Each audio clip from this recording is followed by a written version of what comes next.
Bienvenue sur Spectrum Télévision, c'est la nuit du sport qui démarre à l'instant présent sur vos antennes. Au menu de cette édition du 8 juin de l'athlétisme avec notamment la 22e édition des championnats d'Afrique senior qui a démarré ce matin du côté de l'île Maurice. Plus de 40 pays prennent part à cette compétition jusqu'au 12 juin prochain. Parmi ces pays figure évidemment le Cameroun.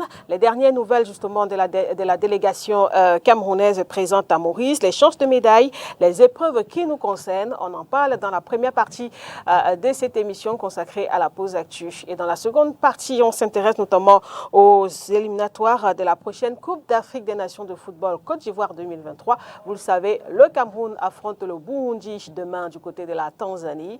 Que pensent justement les fans des Lions indomptables de cette rencontre? Comment est-ce que justement ces supporters des Lions ont d'ailleurs regardé le match de samedi dernier qui a opposé ici même à Douala les Lions professionnels à une sélection de joueurs locaux. On fait le point dans la seconde partie de cette émission consacrée au débat. Nos invités ce soir, Jérôme Bango, il est intermédiaire, il est avec nous. Jérôme, bonsoir. Bonsoir Lydie, bon après-midi à tous ceux qui visionnent ce programme de sport. Bon après-midi à William et bon après-midi à mon copanéliste à ma gauche. Je voulais dire William Tchango. William Tchango. Il est journaliste et il est à la tête, le président du collectif de la presse sportive digitale du Cameroun. William, ça c'est une nouvelle casquette ça. Bonsoir. Bonsoir Makeda, bonsoir à vos millions de téléspectateurs. C'est un plaisir pour moi d'être là en compagnie de M. Bango et de Jacques et M. Yves Désiré Ekwala. Alors, l'association La Presse Sportive Digitale du Cameroun, c'est le nouveau-né, si on peut le dire comme ça, des associations, des organisations professionnelles dans le domaine de la presse au Cameroun. C'est une association qui est née dans le but justement de mieux organiser le secteur de la presse sportive digitale au Cameroun. Parce qu'on a constaté quand même que c'était un tout petit peu le parent pauvre. Et justement parce que les gens n'ont pas toujours mesuré quel est l'impact, quel est l'apport de cette presse sportive digitale dans la promotion du sport camerounais. Il est temps que tout le monde prenne conscience de la place que la presse sportive digitale occupe au Cameroun. Et qu'on lui accorde aussi le respect et la valeur qu'elle mérite. D'accord, on aura l'occasion de revenir un peu longuement là-dessus tout à l'heure. Yves Désiré Ekwala, il est en charge de la communication au niveau de la Fédération camerounaise d'athlétisme et il est avec nous ce soir. Yves, bonsoir. Bonsoir Lydie, c'est avec beaucoup de plaisir que je retrouve ce plateau qui m'a été quelque peu sevré pendant une période. Pas du tout. Voilà, d'accord. Bonsoir à Jérôme, bonsoir à William. Et une pensée à tous les, j'aime bien dire ça, à tous les déguerpis de Dicolo à Douala. D'accord. On va marquer rapidement une pause publicitaire et on se retrouve justement derrière pour parler davantage de ces championnats d'Afrique senior d'athlétisme.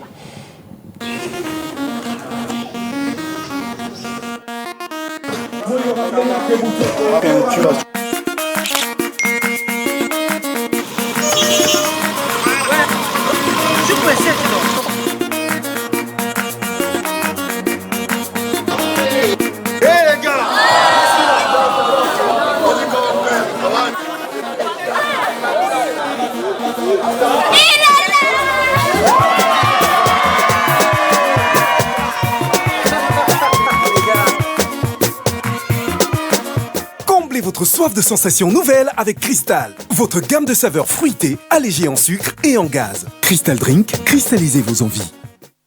Et on va justement rentrer dans la première partie de cette émission tout de suite avec l'athlétisme. Je vous le disais à l'entame de ce magazine, l'île Maurice est actuellement, une fois de plus, la capitale de l'athlétisme africain. Yves Désiré Ekwala, parce que ce n'est pas la première fois que ce pays accueille cette compétition. Cette année, c'est la 22e édition des championnats d'Afrique d'athlétisme senior du 8 au 12 juin prochain. 42 pays des 54 pays du continent africain participent à cette compétition sportive qui détermine les sportifs et les meilleures équipes du continent africain dans différentes catégories.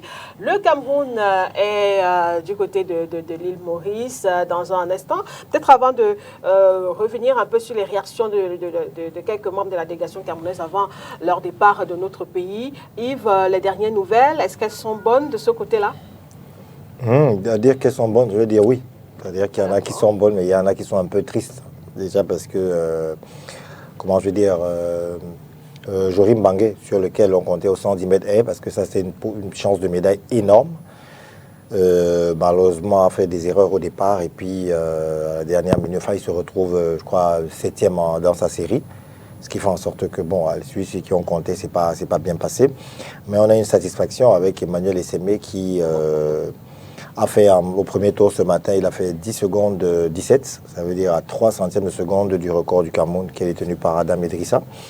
Et en demi-finale, il a gagné sa série en 10 secondes 19, ce qui le qualifie forcément pour la finale qui aura lieu dans 2 jours. Donc je pense que ça c'est une satisfaction énorme pour toute la délégation camerounaise. Mais à côté de cela, il y a une qui allait apprendre, Adèle Mafogan, qui allait apprendre dans les épreuves combinées.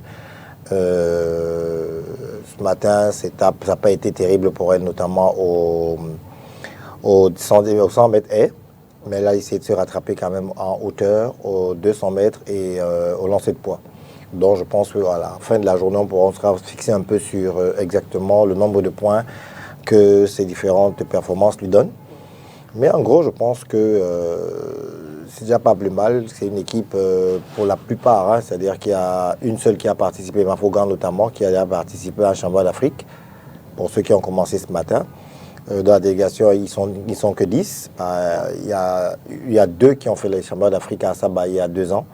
Et les autres sont allés découvrir, apprendre. Mais je sais qu'on peut compter sur eux. Deux athlètes, disons, habitués à ce type de compétition. Maintenant, vous avez des athlètes qui, par contre, ont fait des compétitions autres, notamment Emmanuel Essémé qui est qualifié pour la finale, qui était aux Jeux Olympiques, a fait le championnat du monde.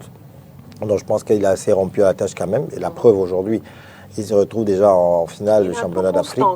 Il est constant. Oui, il est constant, ça faut le dire, depuis sensiblement 2-3 ans, pour dire, pour nous, à la fédération, c'est quelqu'un qui est vraiment dans un processus d'évolution, de progression, parce que lui, il est, comment il suit la route de 2024.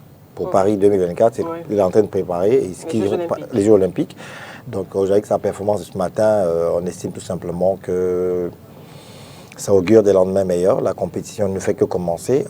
On a encore des athlètes qui ne sont pas entrés. Je pense à Linda Angounou, qui est au centre de Dakar, qui fait le 400 mètres haies, et qui également aura certainement son mot à dire dans cette compétition.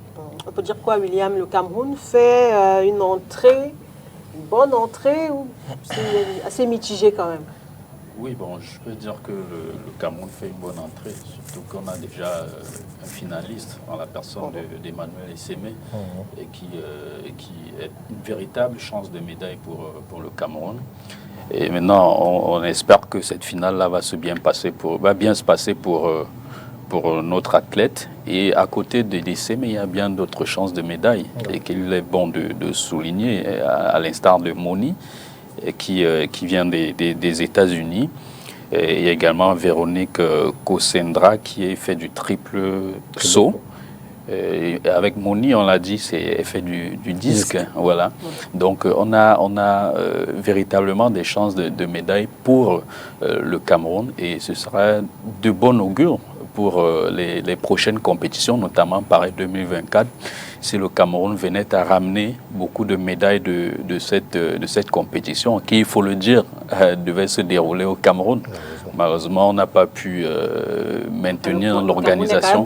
Oui, le Cameroun n'a pas pu maintenir l'organisation de cette compétition, mais tout ce qu'on espère, c'est que malgré que ce soit plus à domicile comme initialement prévu, que cette compétition permette au Cameroun de ramener beaucoup de médailles. Alors, peut-être une réaction aussi, hein, Jérôme Bango, par rapport à cette compétition.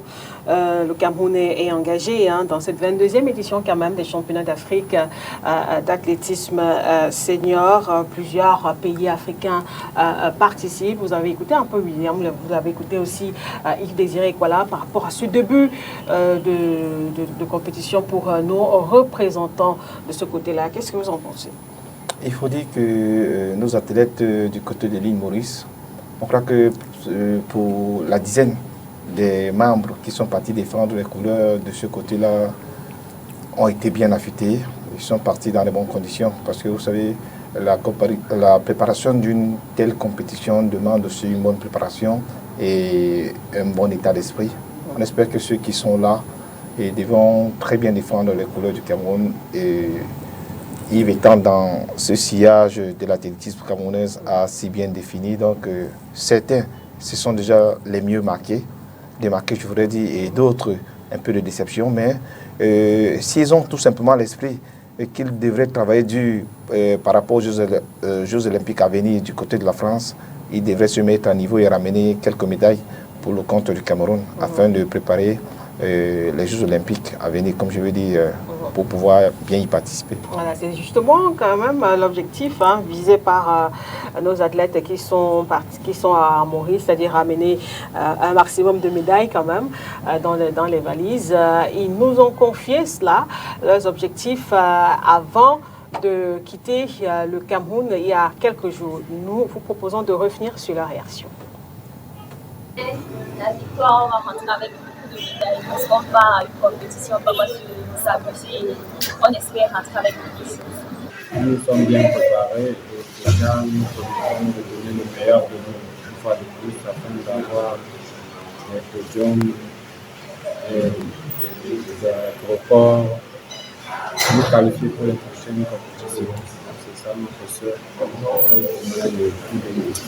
Okay, my name is Laura Money. I'm a disc restorer for Team Cameroon, and I'm ready to go. We're going to Mauritius today. Right now, we're in Douala, getting ready to head out. The preparation has been long. We've been preparing for this for the past 5-6 months, the whole year, really. It's a continental championship, so this is a huge deal for us, and we're very excited. The team is very together. We're all supportive of each other, and I think that we'll have a lot of success in this week, especially. Voilà pour ces quelques réactions. Yves Désiré Kwala, ils reviennent à bonne préparation longue aussi. Oui, préparation longue déjà parce que vous savez, William l'a dit tout à l'heure, c'est le Cameroun qui était censé abriter cette compétition. Et c'est durant la saison qu'on a appris que le Cameroun avait pu l'abriter cette compétition. Alors, aujourd'hui, on se retrouve à peu près 5 mois de préparation. C'est normal. Mais malheureusement, vous savez, il faut dire les choses telles qu'elles sont. Il faut dire que les gens le sachent. On aurait souhaité avoir une préparation en stage interne en bonne et due forme, avoir une délégation un peu plus forte, parce que pour vous dire, pour y participer, vous devez réaliser les minima. Oui. Alors dites-vous bien que vous avez 18 athlètes au Cameroun qui ont réalisé, 19 athlètes qui ont réalisé les minima. Mais malheureusement, compte tenu du budget qui a été alloué à la fédération camerounaise pour y participer, on a été obligé de réduire à 10. Donc il y a eu 9 qui ont été recalés, quasiment la moitié. Néanmoins, les athlètes ont pu s'entraîner, quitte bien que les... Comme je dis, pour rien, ceux qui sont restés. Ils ne sont pas entraînés pour rien. Vous savez, la saison pour nous... Non, Lydie, la saison elle est encore longue. Vous avez les Jeux du Commonwealth, vous avez les Jeux du Commonwealth, vous avez les Jeux islamiques. Oui. Donc, je dis, c'est des compétitions qui ont toute leur... Une sorte de rotation Non, ce ne sera pas une rotation. Ça, parce que quelqu'un m'a demandé comment, sur la base de quoi est-ce que ceux-là ont été retenus. Absolument. En fait, parce que ça a créé un peu une espèce de polémique autour. Il faudrait expliquer aux gens qu'on a regardé au niveau du ranking international. Le ranking, c'est le classement mondial. Quelle est votre valeur? C'est-à-dire, quelle est votre performance? Et vous met à quel niveau? C'est bien beau d'être champion du Cameroun, je veux dire de n'importe quoi, de 10 000 mètres. Mais quand on vous compare à la sous-région, à la région, au continent, ou alors au niveau international, quand on voit votre classement par rapport à quelqu'un qui se rapproche un peu des standards internationaux, le choix est vite fait. C'est-à-dire, il est vite porté sur celui-là qui est meilleur mondialement que vous. Donc, ça n'a pas été fait comme ça. Mais non, ça va peut-être pas forcément... Ce sont des choix objectifs. Ils sont objectifs, c'est-à-dire que les entraîneurs étaient tous assis en train de DTN. Basés sur les performances. Sur les performances, tout simplement. C'est-à-dire que on n'a pas dit non, toi tu pars pas parce que vous regardez à peu près ce que vous valez, je dis n'importe quoi. Vous lancez 16 mètres au poids.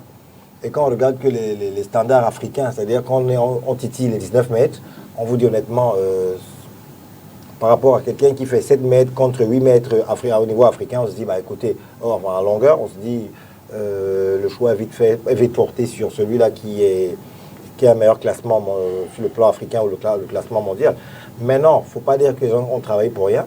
Ils ont travaillé déjà parce que vous savez, ce matin, et c'est, mais je l'ai dit, au premier tour, il a fait 10 secondes 17, ce qui est très loin de sa meilleure performance parce qu'il a fait 10 secondes 20 au meeting de Troyes en France samedi dernier. Et donc, ça veut dire qu'il ne fait qu'améliorer sa performance au fur et à mesure. C'est-à-dire aussi, c'est une satisfaction. Ça veut dire quoi? Ça lui permet déjà de s'évaluer et par rapport aux compétitions à venir. Donc, les autres vont continuer à travailler. La saison n'est pas terminée. Il y a encore d'autres compétitions internationales. Allez, on ne perd jamais rien à s'entraîner. Donc, voilà. Alors, ce championnat d'Afrique, Yves Désiré, 45 épreuves, 22 masculines, 22 féminines, une épreuve mixte. Quelles sont concrètement les épreuves dans lesquelles nous sommes engagés? Alors, chez les dames, on a la longueur avec Kosenra. On a le triple saut avec Kosenra et Ngopo Raissa. On a lancé le disque parce que, comment elle s'appelle, Moni Nora était engagée en fait au disque et au poids. Mais malheureusement, elle est blessée au niveau de la hanche. Et comme elle est potentiellement médaillable au lancer, permettons l'expression, au disque, elle a donc préféré se concentrer sur le disque qui passera après le poids. Elle évite une éventuelle blessure. Elle évitait une éventuelle blessure lors de la finale de poids. Donc, elle a préféré uniquement se concentrer sur le disque. Nous avons donc, j'ai dit, le 100 mètres, la longueur, le triple saut et le disque. Voilà. C'est les épreuves dans lesquelles les Camerounais. Alors, chez les dames, on a le disque, triple saut et longueur. 400 mètres et 200 mètres. Ok. Oui, avec Linda. Et maintenant, chez les messieurs, on avait le 110 mètres et avec Jorim Mangé, 100 et 200 mètres avec Emmanuel Essémé et Ngangele, Imra Apollinaire en longueur et au triple saut Gamma d'Eric. Voilà. Voilà les différentes épreuves. Qui concernent les c'est pas beaucoup quand même, hein, sur 45 épreuves dans ces championnats d'Afrique, Yves Désiré. Je pense que c'est les épreuves dans lesquelles on s'en sort le mieux. Vous savez, dites-vous bien que vous avez des pays qui vont aller avec un ou deux athlètes. Sur 45 épreuves, c'est-à-dire au moins 22 épreuves, il ne fera qu'une ou deux épreuves. Il est peut-être seul pour représenter son pays. Non, on n'y va pas pour la figuration. C'est-à-dire que ça ne sert à rien d'amener du monde pour ne rien faire. Ne me demandez pas aux Kenyans de venir avec 3 sprinteurs. Ils vont plus maximiser sur les courses de fond, à chacun sa spécialité. Donc eux, ils sont beaucoup plus axés sur les courses de fond et demi-fond. D'autres pays ont, vous avez l'Afrique du Sud qui se retrouve dans plusieurs épreuves notamment. Mais vous n'avez pas beaucoup de pays, vous avez des gars qui peuvent faire 100 mètres, 200 mètres ou 10 mètres. Ce sera un peu difficile quand même. Est-ce que c'est quand même une situation que vous comprenez, William? Tout à l'heure, on parlait de la délégation, du nombre de nos athlètes présents du côté de Maurice. Pour des questions budgétaires, on a dû mettre la tronçonneuse. Certains ont été obligés de rester au bercail. Et là, quand même, la faible représentativité aussi du Cameroun dans ces différentes épreuves aussi. Est-ce que c'est une situation que vous comprenez? Bon, je peux la comprendre, étant donné que dans notre pays, on a souvent dit les sports, il n'y a pas de sport mineur ni de sport majeur et pas de sport réservé. Mais dans les faits, dans la pratique, ce n'est pas le cas. Donc, il y a un accent qui est beaucoup plus mis sur le football, qui, je vais dire quoi, engloutit toutes les ressources financières. Et maintenant, les autres sports crèvent un peu de faim, si on peut dire ça comme ça, parce que vous ne pouvez pas comprendre qu'on n'ait pas la possibilité d'amener une délégation de 19 ou 20 athlètes à une compétition, à un championnat d'Afrique. Alors que lorsqu'on parle de football, c'est toute une délégation. En plus des footballeurs, il y a toute une délégation qui les accompagne. Et tout cela émarge au budget de l'État. Donc je pense qu'il faut qu'on arrête de se limiter au slogan et de passer véritablement à l'acte en ce qui concerne cette affaire de sport mineur, sport majeur. Donc voilà. Et puis, il est aussi question pour le Cameroun d'essayer de diversifier ces sports au niveau de l'athlétisme, parce que lorsque vous avez arrivé à une compétition où il y a 45 épreuves, vous l'avez dit, et vous n'êtes représenté qu'à peu près une demi-dizaine ou bien une dizaine d'épreuves, d'office, vous n'allez pas pour gagner la compétition. Parce que déjà, à la base, vous n'êtes pas éligible au titre de vainqueur de la compétition. Puisqu'il y en a, oui, c'est vrai aussi. Quand on se trouve, quand on se trouve dans la situation dans laquelle la Fédération camerounaise de l'athlétisme se trouve aujourd'hui, on ne peut faire que la politique de ses moyens, comme on l'a dit. Donc, il faut amener des athlètes qui représentent de véritables chances de médaille pour le Cameroun. Parce que si en plus de n'avoir pas assez de discipline à défendre, vous n'avez pas des athlètes qui représentent des chances de médaille, je pense que vous y allez pour de la figuration. Donc il faut trouver, oui justement, il faut trouver un moyen de faire en sorte que, même en participant avec un petit nombre d'athlètes, qu'on puisse quand même ramener les médailles. Et je pense que c'est la politique qui est celle de la Fédération camerounaise d'athlétisme et qu'on peut saluer. Je suis entièrement d'accord avec la fin de William, parce qu'il dit effectivement que vu le budget, tu peux aller qu'avec un nombre réduit. Maintenant, vous avez 10 athlètes. Ok, la compétition c'est 5 jours. En dehors de celle qui va faire les épreuves combinées, c'est sur 2 jours qu'elle a 7 épreuves. Ce qui est parti de l'épreuve, l'heptathlon, c'est 7 épreuves en 2 jours.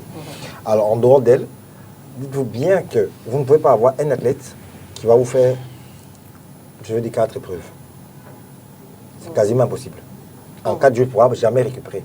Parce que si je vous prends un exemple, je ne prends pas le cas des épreuves combinées, parce que ça c'est une discipline vraiment, je vais dire, à part.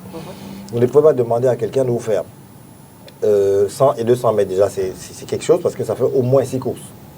C'est-à-dire que si vous faites premier tour, demi-finale et finale, ça fait 3 courses d'intense, c'est-à-dire qu'avec un rythme intense. C'est pour ça que généralement on décale le premier tour, la demi-finale, et 2 jours après, ou alors le lendemain, vous faites la finale. Vous ne pouvez pas tenir normalement. Alors, dites-vous bien que vous avez donc 100 et 200 mètres à faire, ça peut être un peu difficile quand même pour un athlète en temps de récupération. C'est pour ça qu'on allait vous trouver par exemple une fille comme Lina Angonou, qui va faire 200 mètres plat, et après faire 400 mètres haie. Et ça, je dis encore très bien que c'est des... Et alors, ça dit qu'elle, c'est une véritable chance de médaille, et qui puisse elle mettre la meilleure aux 400 mètres haie. Donc, on a été obligé, malheureusement, compte tenu, je répète encore, du budget, de réduire le nombre de personnes. À chaque fois, c'est comme ça. Figurez-vous qu'au championnat d'Afrique, alors en aérobie, on n'a pas de budget chaque temps. Là, on est en train d'aller à l'île Maurice. En aérobie, il y a en septembre dernier, au championnat d'Afrique U18, le Cameroun a été représenté par une personne. Juste pour les mêmes raisons, c'est-à-dire qu'il n'y a pas de budget pour cela. On est allé à Jorim Bangé, uniquement lui. Donc, pourtant, au Cameroun, vous avez des athlètes qui peuvent faire des résultats. Mais maintenant, il n'y a pas de moyens donnés par l'État, parce que vous devez bien justifier où est-ce que vous avez pris les moyens pour faire partie d'une équipe nationale, parce que là maintenant, ça dépend de l'équipe nationale du Cameroun. Les équipes nationales du Cameroun, ce n'est pas un club qui est en train de partir. Donc, là, justifier comment vous pouvez les faire partir. Donc, dites-vous donc que dans le montant alloué, qui n'est même pas un montant caché, il est de 20 millions, qui a été donné, demandez le billet d'avion Douala, Kigali, oui, c'est-à-dire Douala, île Maurice, passant par Kigali, Johannesburg, et arriver à Maurice. Combien il coûte le billet d'avion? Vous avez ce problème. Là-dedans, il n'y a pas de stage. Il n'y a pas d'équipement. Non, mais dites-moi, avec ça, vous voulez aller combien d'athlètes? C'est normal, donc que la liste soit réduite, mais puis après, on amène uniquement ceux qui, honnêtement, sont susceptibles de remporter des médailles. on ne peut malheureusement que faire avec cela. Jérôme, Donc, du coup, vous semblez un peu dubitatif. Oui, c'est dur. C'est dur au niveau de la Fédération camerounaise d'athlétisme. En fait, dans les autres fédérations qui ne sont pas forcément la Fédération camerounaise de football. C'est quand même au football, il y a beaucoup de critiques aussi. Oui, au football, lorsque ce n'est pas l'équipe Fagnon, les autres vraiment prennent un coup et tirent le diable par la queue. Mais moi, je crois que Yves l'a si bien détaillé, mais j'étais tout simplement en train de penser que l'athlétisme au Cameroun n'a pas tellement de visibilité, n'a pas, je veux dire, une programmation qui fait, qui amène la population à adhérer à ce sport. Parce que si ce n'est pas les hautes compétitions, on connaît à peine les grands athlètes. Si vous n'êtes pas dans le sillage comme Yves, si vous n'êtes pas, voilà. Lydie, elle est dans le service communication, donc elle se doit de connaître. Donc, je voudrais dire. Je ne suis pas dans le service communication. Non, dans le domaine de la communication. Voilà, dans le domaine de la communication. Donc, voilà, donc je dis, on se devrait. Parce que moi, je regarde un peu ailleurs, comme les États-Unis, où lorsque vous faites déjà l'école primaire, vous avez obligation de faire l'athlétisme. Vous avez obligation, quand vous collez à votre éducation, voilà une discipline sportive qui plus tard pourra vous permettre d'arriver, après avoir peut-être eu échec au niveau des études, de pouvoir gagner votre pain quotidien. Donc je dis, le Cameroun... Pour le moment, ça reste un peu l'initiative des parents. Oui, c'est un peu ça, ce qui rend tout ça dur. Parce que si on va dans une compétition où il y a sensiblement 45 disciplines, et qu'on va qu'avec 8 athlètes qui peuvent concourir peut-être sur 10 ou 12 disciplines. Non, c'est 8 disciplines. 8 disciplines uniquement, voilà. Ça fait que... On a 10 athlètes. Oui, ça fait le budget étant amoindri, pas d'équipement, le billet d'avion étant inclus et tout ça, ça rend vraiment les chances de médaille. Ça rend également les chances de médaille du Cameroun très infimes parce que je crois que ceux des États qui auront un peu plus mis sur le plan financier le budget pour le sport, ces États aussi réussissent. On voit un tout petit peu la politique du Rwanda actuellement, on voit les autres. Donc le Cameroun aussi devrait s'atteler à faire à peu près pareil. C'est-à-dire que si le tour international cycliste se passe déjà bien au Cameroun, si les autres, je veux dire, il faudra aussi mettre beaucoup plus d'accent parce que ayant plus d'athlètes, ayant plus d'autres disciplines qui permettent non seulement à certains individus ou aux jeunes de ne pas se distraire et de rester dans une discipline sportive, ça permet aussi à l'État ou alors au Cameroun de pouvoir avoir plus d'athlètes, plus de champions et plus de ressources financières. Peut-être une... Oui, mais je pense que c'est la politique générale du sport au Cameroun qui est ainsi mise en cause. Donc il faut vraiment revoir à ce niveau-là parce que si on continue sur cette trajectoire-là, je vous assure que dans les années à venir, on sera incapable de présenter un athlète à une compétition. Parce qu'on a l'impression que ça va plutôt décrescendo au lieu d'évoluer. Donc je pense que l'athlétisme au Cameroun, comme beaucoup d'autres disciplines dites mineures, sont abandonnées à des passionnés. C'est la mère. Absolument, sont abandonnées à des passionnés. Alors qu'à notre époque, quand on était au lycée ou dans les universités, c'était une discipline fort courue. On a beaucoup de camarades qui étaient des athlètes, mais malheureusement, ils n'ont pas pu aller très loin.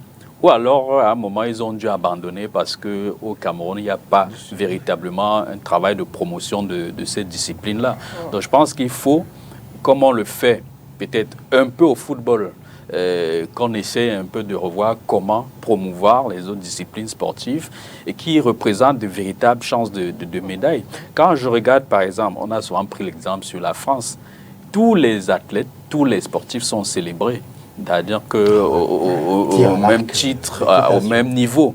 Donc, quand vous ramenez déjà une médaille pour la nation, je vous assure que le respect qu'on vous accorde n'est pas différent de ce qu'on accorde aux footballeurs ou bien aux basketteurs et autres. Donc je pense qu'il faut déjà qu'on intègre cela au Cameroun. Et lorsque vous voyez les conditions dans lesquelles la délégation voyage avec un budget, je vais dire quoi, infime, aussi insignifiant, c'est compliqué. Et la preuve que la fédération n'a pas de budget, c'est que le championnat d'athlétisme se joue pendant que le responsable de la communication de la fédération est ici avec nous. Donc je pense qu'il devrait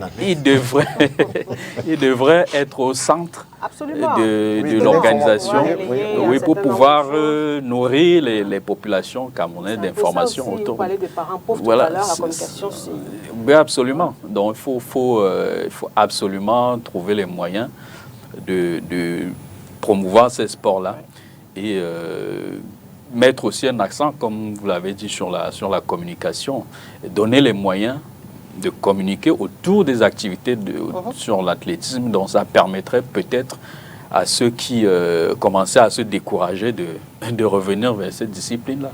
Surtout qu'aujourd'hui, il y a quelques infrastructures qui permettent à ces athlètes-là de pouvoir rêver plus grand. Voilà. Aujourd'hui, on a des infrastructures.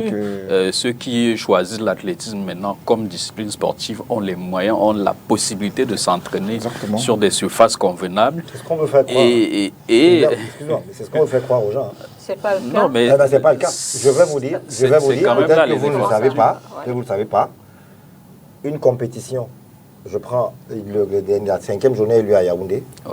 Dites-vous bien que tous les stades dans lesquels on fait une compétition, on les paye. C'est-à-dire on paye pour y accéder. La fédération paye. La fédération paye. Il faudrait que les gens le sachent.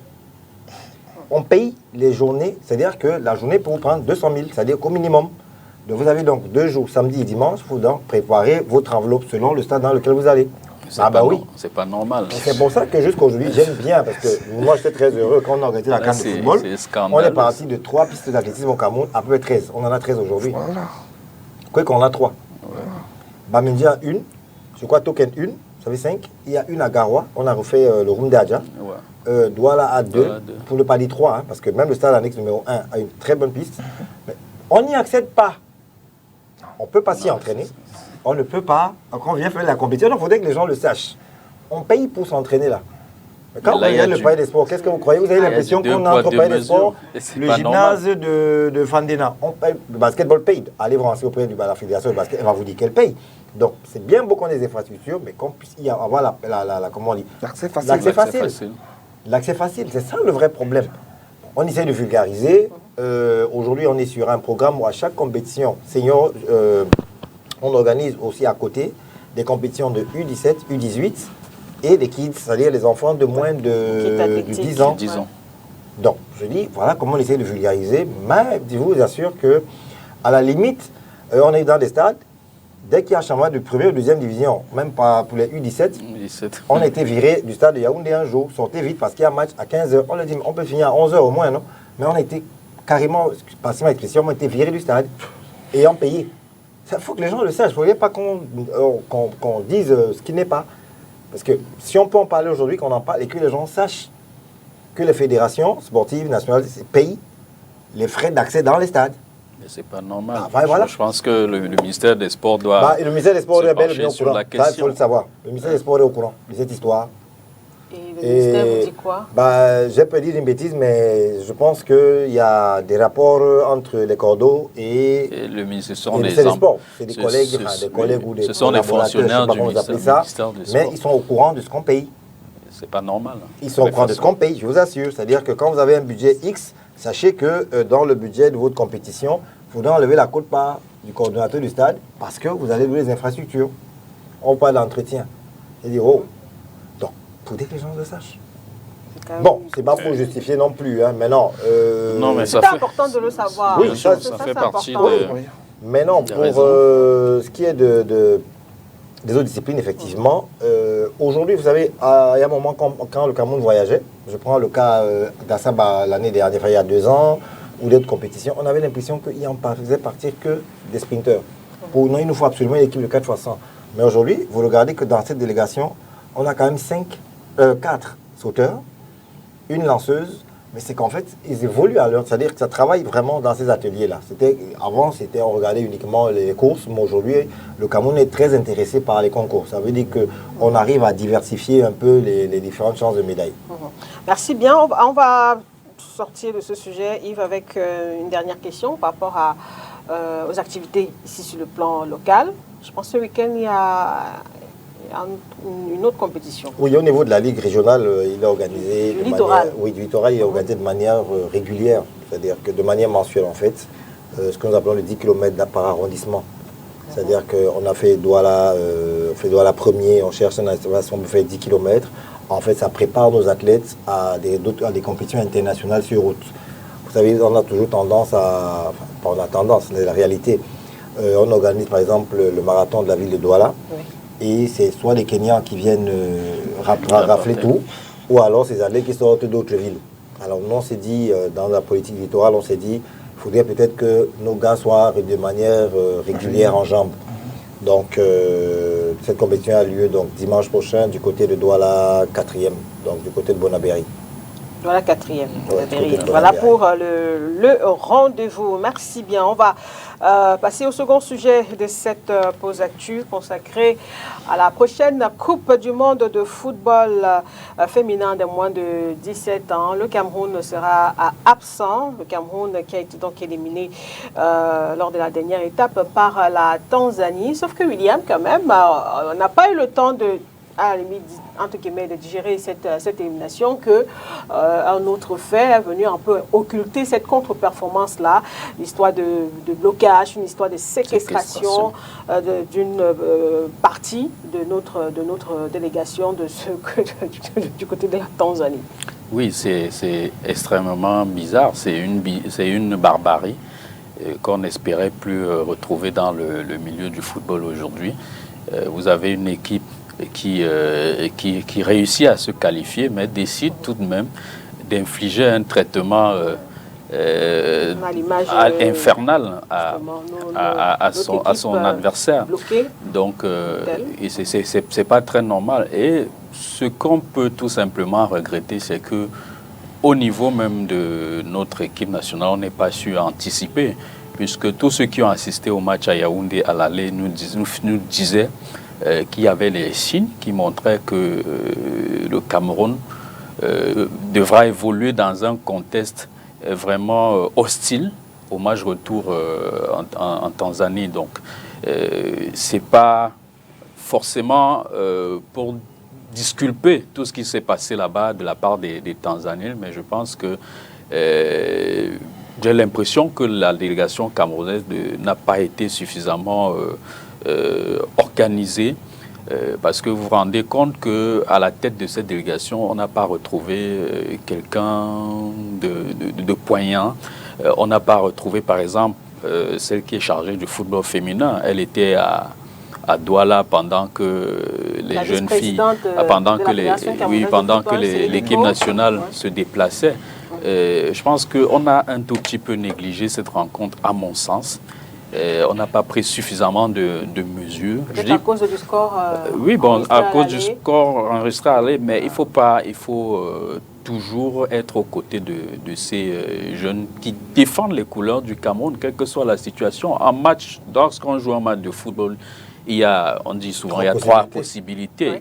Il peut y avoir une défaite, il peut y avoir une victoire, il peut y avoir un match nul. Malheureusement, au match aller, on a perdu. Et on a perdu dans quelles conditions? Face à une équipe qui ne donnait pas l'impression d'avoir été fair, d'avoir été juste dans...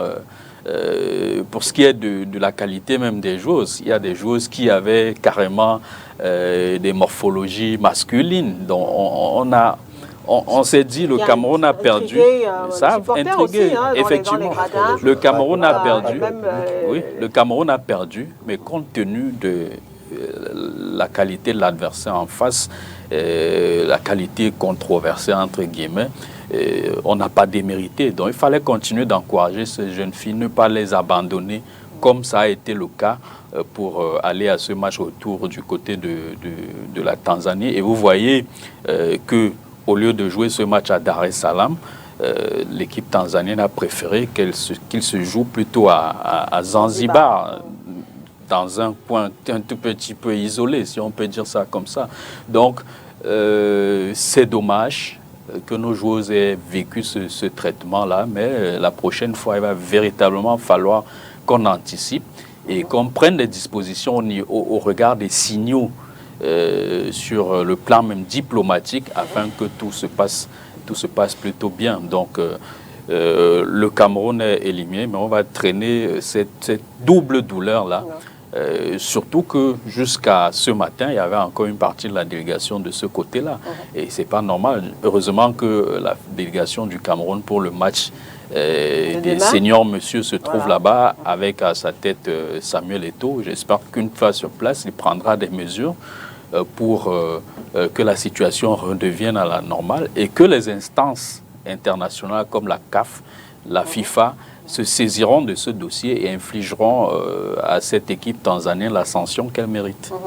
Jérôme Bango, c'est un peu la même lecture. La CAF devrait se saisir ou alors peut-être le Cameroun devrait faire la démarche? Il faudra déjà commencer par la délégation camerounaise parce que les athlètes chez les U17, c'est presque les gamines, c'est celles-là qui sont encore dans la formation, elles sont encore dans la formation de base. À peine elles sont bien ancrées dans les clubs au niveau national, qu'elles sont en sélection. Elles ont pu perdre le match à l'aller, c'est vrai.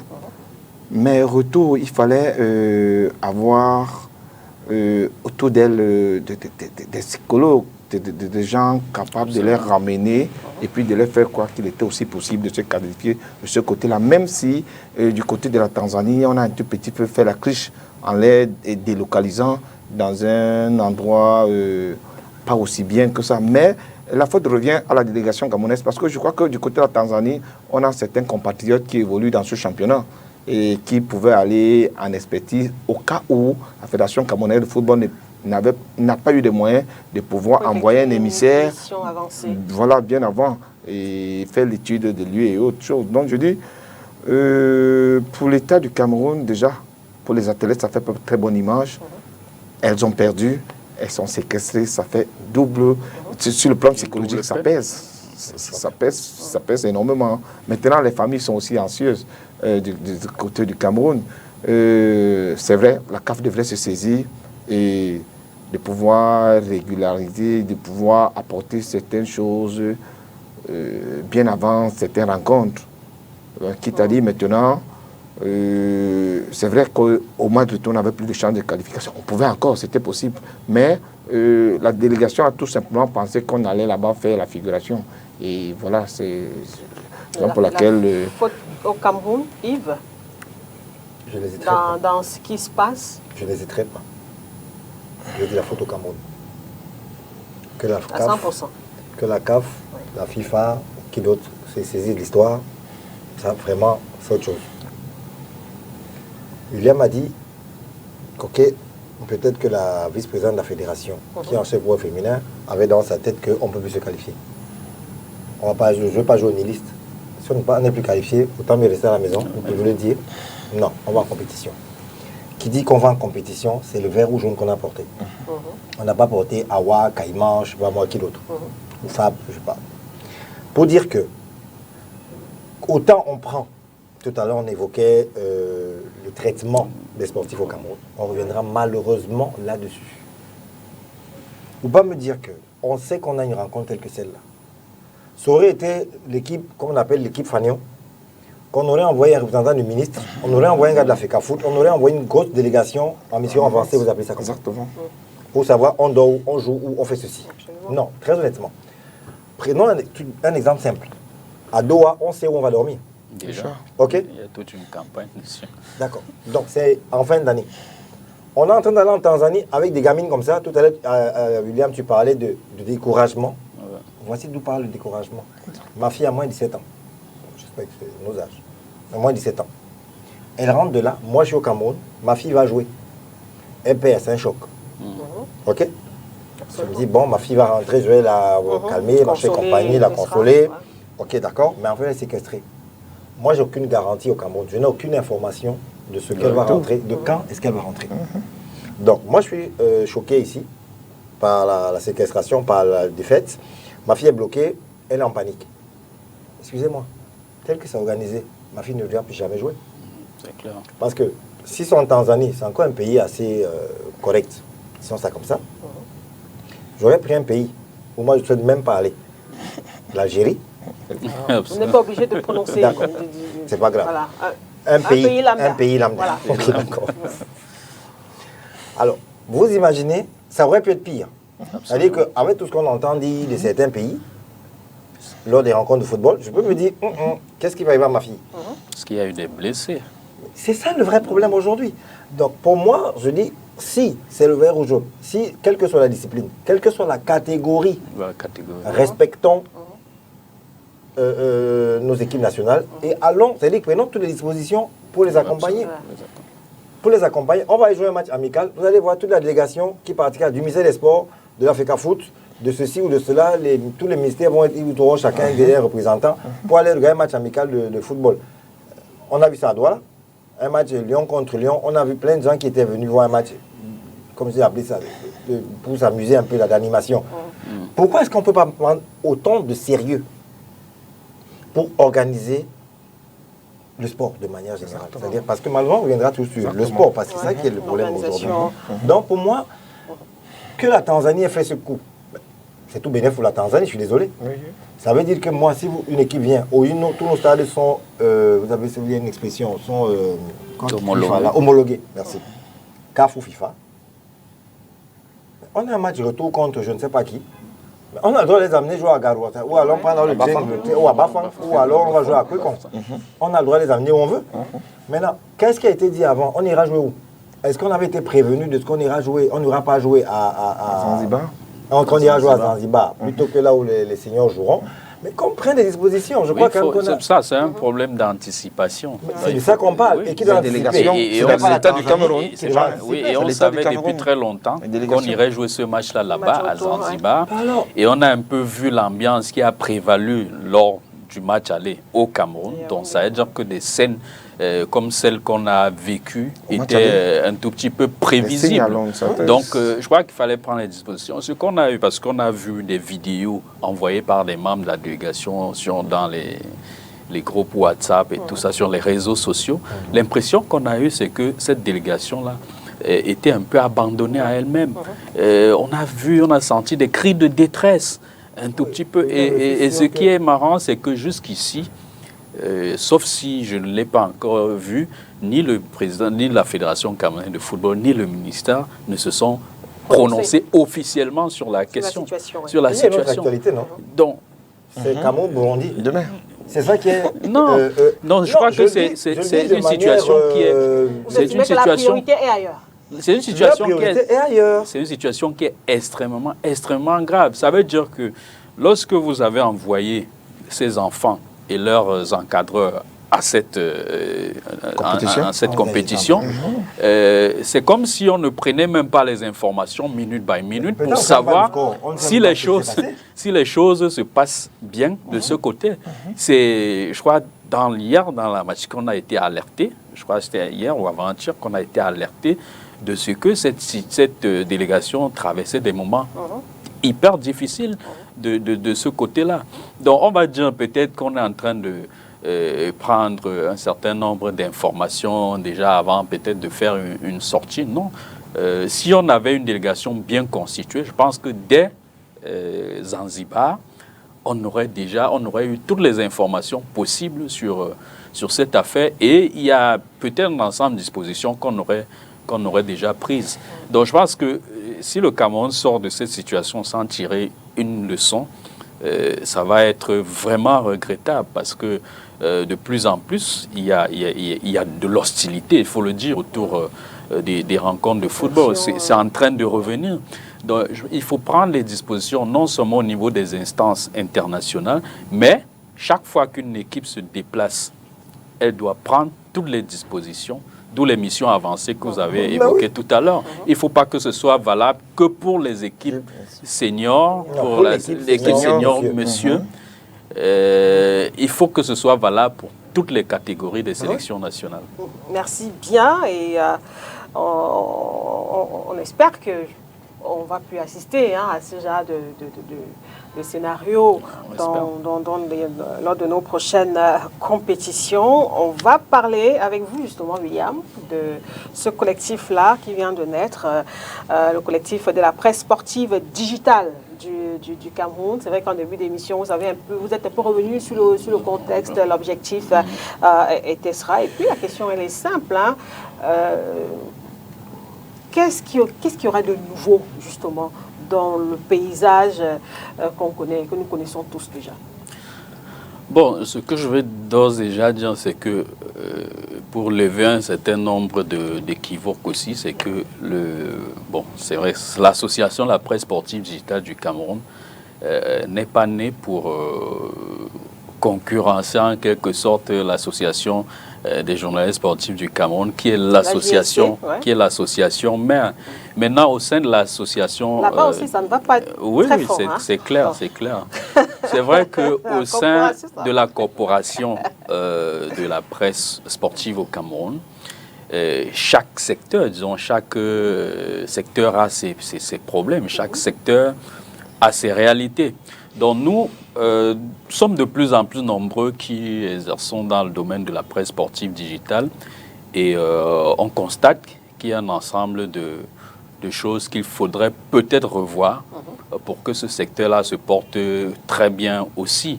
Donc ce qu'on remarque déjà, c'est que beaucoup parmi les acteurs du sport considèrent quelquefois ceux qui exercent dans le domaine de la presse sportive digitale comme étant des personnes un peu oisives, qui n'ont rien à faire et qui ne seraient pas forcément comptées comme de véritables journalistes sportifs, ou alors qui n'auraient pas la même valeur que les autres journalistes sportifs. C'est pour cela que vous remarquez que lorsque on organise même des événements au niveau, que ce soit au niveau des fédérations sportives, au niveau du ministère des Sports, généralement, on prend beaucoup plus en compte ceux qui exercent dans le domaine des médias classiques, la télévision, la radio, la presse écrite et tout. Et ce qu'on oublie, c'est que aujourd'hui, Internet, les réseaux sociaux sont devenus les principaux vecteurs de la circulation de l'information sportive au Cameroun. Ça, c'est une évidence.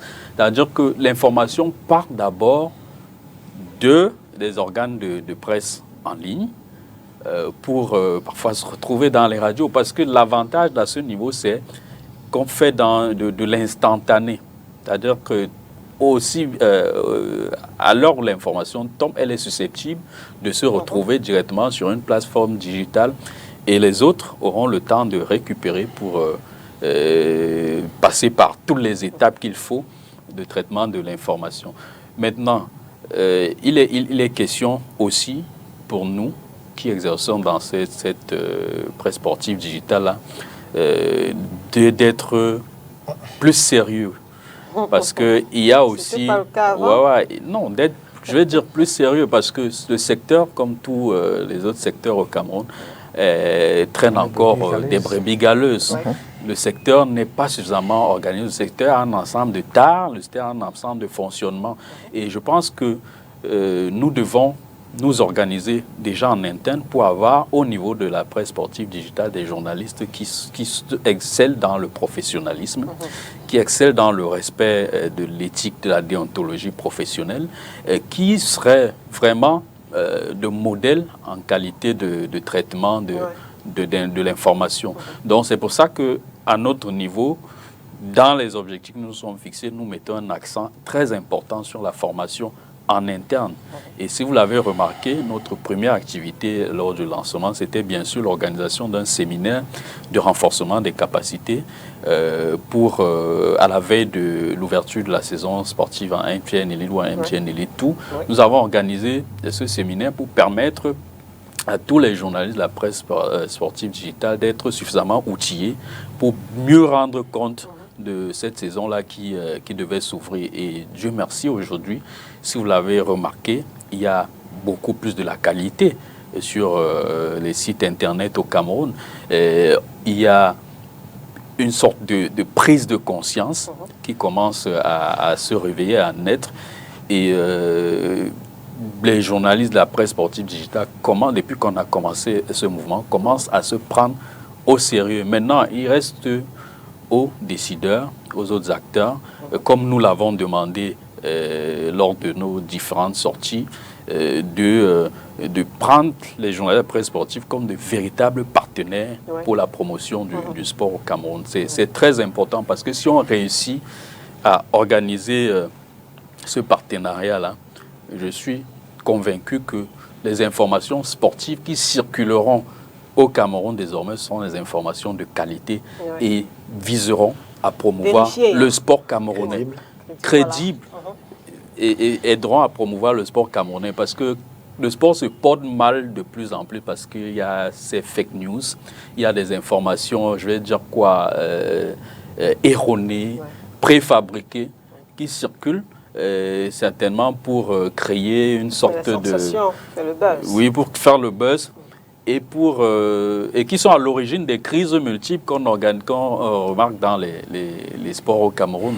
Donc, si on organise au niveau de la presse sportive, parce que tout part généralement d'Internet, tout part de là pour se retrouver à la radio, même si ce n'est pas dans une édition d'information classique, les gens vont les reprendre, peut-être dans les interventions, dans les débats, et tout ça, ça va polluer l'atmosphère, et ça ne devra pas aider le sport camerounais à bien se porter. Donc nous posons véritablement en partenaire, en acteur, pour aider le sport camerounais à présenter notre image. Peut-être avant la réaction de Yves Désiré. Alors, quand vous parlez de la presse sportive digitale, vous faites allusion à quoi concrètement, William Thiango? Est-ce que cela concerne uniquement des sites d'information qui sont en ligne, ou alors peut-être des pages Facebook qui parlent aussi du sport, etc. Qu'est-ce qui est concerné? Quelle catégorie est concrètement concernée par ça? D'accord. À la base, nous parlons des sites d'information sportive. Mais maintenant, il y a des pages Facebook spécialisées qui font une sorte de micro-blogging autour du sport. Et on a des pages sérieuses au Cameroun. Je peux citer quelques exemples ici. On a des pages un peu comme Allez les Lions. On a des pages comme Griffe de foot, comme C'est Foot, qui nous donnent les informations au quotidien sur le sport. C'est des pages spécialisées qui se prennent au sérieux. Ils ne sont pas là pour faire du fun. Parce qu'il y en a qui, parce qu'ils ont l'habitude de se retrouver sur Facebook, des sites comme ça, de mettre quelque chose en place pour parler de sport, mais pas forcément en respectant les canaux de traitement de l'information ou bien de vérification de l'information, qui mettent tout ce qu'ils voient. Or, les pages avec lesquelles, que nous considérons au niveau du collectif, ce sont des pages qui donnent les informations vérifiables et qui travaillent avec des professionnels. Parce que ceux qui administrent, par exemple, ces pages que je viens de citer, ce sont avant tout des journalistes qui ont certainement seulement trouvé un autre moyen de rendre l'information sportive à travers une page spécialisée. Donc, il s'agit aussi bien, pour me résumer, il s'agit aussi bien des sites d'information que des pages sur les réseaux sociaux qui traitent de l'actualité sportive et de manière professionnel. Ça, on l'a compris. Yves Désiré, quel est le regard un peu externe, justement, que vous portez sur la création de ce collectif-là? J'aurais du mal à me mettre dans une position externe. Non, je vais dire je suis interne parce que au niveau de la Fédération camerounaise d'athlétisme, nos événements, il y a Athlète-sphère. Comme vous aimez appeler ça, vous aimez dire les événements de souveraineté nationale, on a toujours intégré... On a suivi ça chez vous, hein, en tout cas. Donc, souveraineté nationale, c'est chez vous qu'on a suivi. Ah bon, merci. D'accord, c'est bien. Alors non, je voudrais dire que lors de ces événements, par exemple, ou notamment, on a toujours eu une place, pas de choix peut-être, mais une place pour la presse digitale, voilà, la cyberpresse, car on a sa dénomination là-dessus. Et ça fait qu'aujourd'hui, on se rend évidemment compte que dès qu'il a une information, il a balancé, ça va plus vite que l'information, parce qu'il faudra rentrer à la rédaction pour rédiger un papier, qu'on le mette en kiosque, le secrétariat, ainsi de suite, pour avoir l'info, donc ça va plus vite. Et ça fait que, bon, ça bouge un peu de ce côté-là. Maintenant, moi, j'ai une autre préoccupation. Aujourd'hui, on crée la presse digitale. Hier, on était en train de dire c'est bien parce qu'il y a au moins quelqu'un avec qui on peut discuter aujourd'hui. Ça veut dire quand je dis on peut discuter, moi, ce n'est pas une question d'amis ou ce que vous voulez. Je peux maintenant savoir que quand j'ai besoin de 3-4 personnes fiables, mais pas, parce que moi, il faut être clair dessus, celui qui me fait, comment on appelle ça, c'est foot, c'est forcément le football.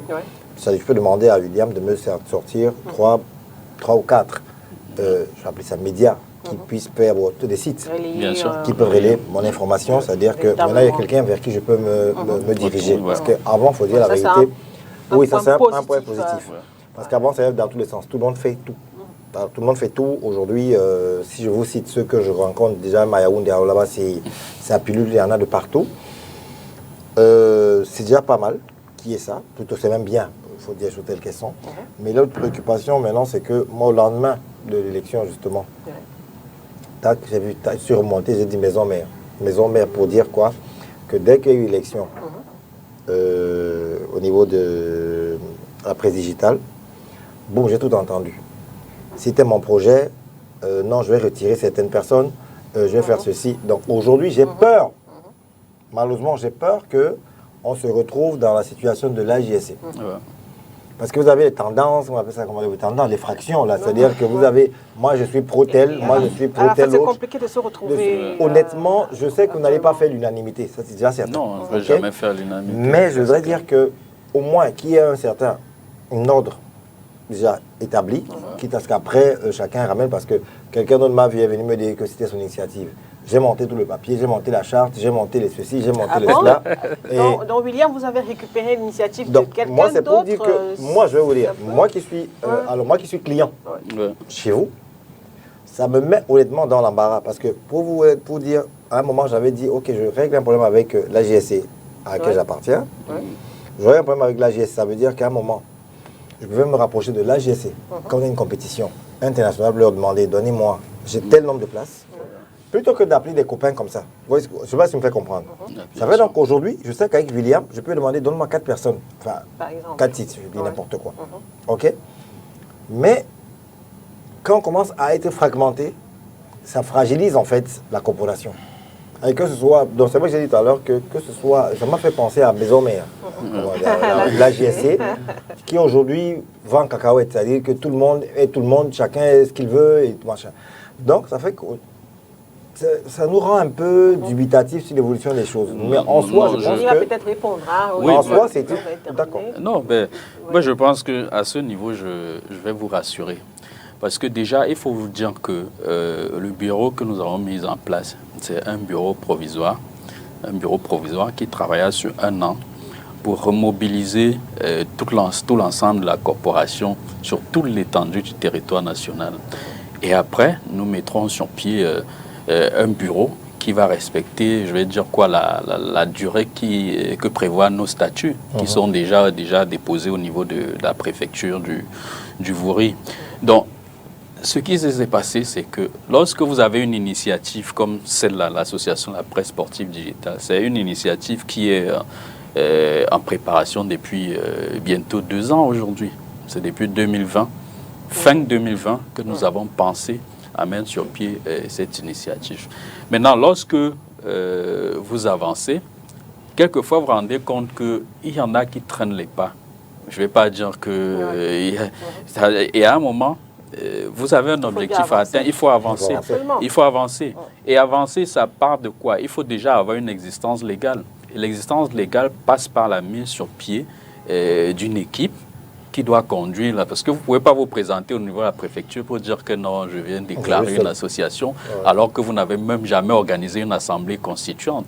Donc, à un moment, on a eu l'impression que certains s'étaient découragés, avaient déserté l'initiative, mais on est resté. Et je vais vous dire que c'est la majorité qui est restée. Donc, aujourd'hui, on peut se plaindre de ceci ou de cela, mais nous avons quand même le mérite d'avoir permis à cette association-là d'exister aujourd'hui. Et elle va continuer sa mission. Il n'est pas question, l'association n'appartient à aucun membre du bureau. C'est l'association de la presse sportive digitale et les portes sont ouvertes à tout le monde. Donc, nous avons pensé que justement pour anticiper sur tous ces griefs que vous venez de soulever, nous avons pensé qu'il était bon de mettre sur pied un bureau provisoire qui va travailler à la remobilisation. La mobilisation qu'on a commencé déjà dès que l'idée a un petit peu germé dans nos esprits. Donc, on va continuer à travailler, on va rassembler tout le monde. Et heureusement que ceux qui sont fâchés ne sont pas nombreux et personne jusqu'à ce niveau, jusqu'à aujourd'hui, ne nous a donné l'impression d'avoir été, je vais dire quoi, d'avoir été frustré ou quoi que ce soit, ou d'avoir été lésé jusqu'à aujourd'hui. Je vous assure que c'est la première fois que j'entends parler de cette affaire sur ce plateau, mais je veux vous rassurer que tout le monde est dans la même direction et de plus en plus, il y en a qui appellent pour s'enquérir des conditions d'adhésion et ça va bien se passer, honnêtement. Vivement que ça se passe bien, ça permettra que ça fasse tache d'huile plus haut. Oui, bien sûr. Enfin, notre souhait, c'est qu'au niveau de l'association de la GSC, l'Association des journalistes sportifs du Cameroun, que l'ordre revienne, que cette ambiance, cette bonne ambiance, cette sérénité qui a souvent guidé nos activités revienne et qu'on retrouve une AGSC unie parce que il faut rappeler que depuis que les tensions persistent au sein de la GSC, ce sont les journalistes sportifs camerounais et qui perdent. Voilà la Coupe du Monde qui arrive. Ça nous fragilise. En fait, la Coupe du Monde arrive. À tous les niveaux.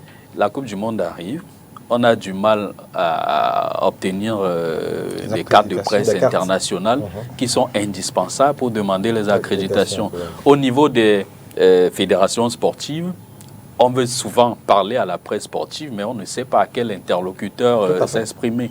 Donc je pense que ça n'a que trop duré. Et heureusement qu'il y a des acteurs de l'ombre qui essayent de travailler pour que les choses reviennent à la normale. Et tout ce que nous espérons, c'est justement qu'ils réussissent à refaire régner cet ordre-là au sein de la CGSC. Peut-être une petite réaction aussi là-dessus, Jérôme, avant qu'on observe une seconde page pub.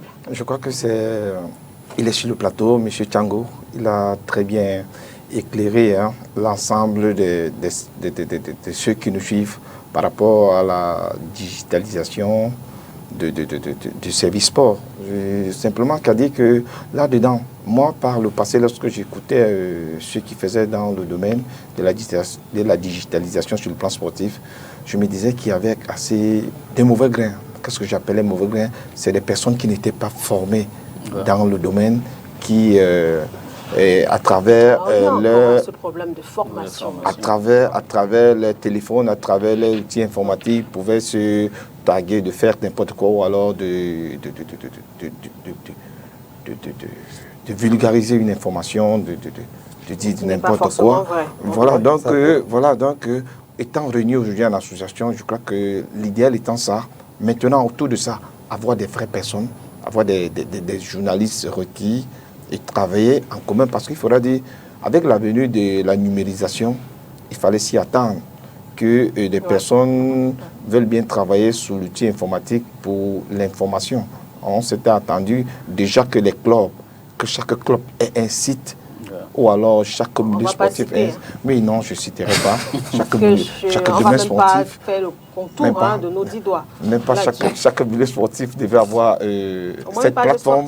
Voilà, et qui à travers cela devait facilement donner des nouvelles ou alors apporter des informations. Voilà. Je crois que William sur le plateau est très bien placé. Et le canon de Yaoundé quand même. On espère que en mettant tout le monde au niveau sur la même assiette, on pourrait tout simplement avoir une bonne formation, s'entendre et donner à ceux qui s'intéressent une information crédible. Une information crédible. On y pense. Vraiment, la formation est au cœur de... on saura où aller. La formation est au cœur de nos préoccupations. Surtout éviter des multiples annonceurs ou alors ceux-là, comme venait de le dire Yves tout à l'heure, à qui où aller chercher la bonne information. Parce que s'ils sont nombreux, qui dit quoi et qui fait quoi. Non, l'idée c'est déjà de former les gens à la bonne pratique en matière de collecte, de traitement, de diffusion d'informations sportives. Et qu'on a eu 15 000. Voilà.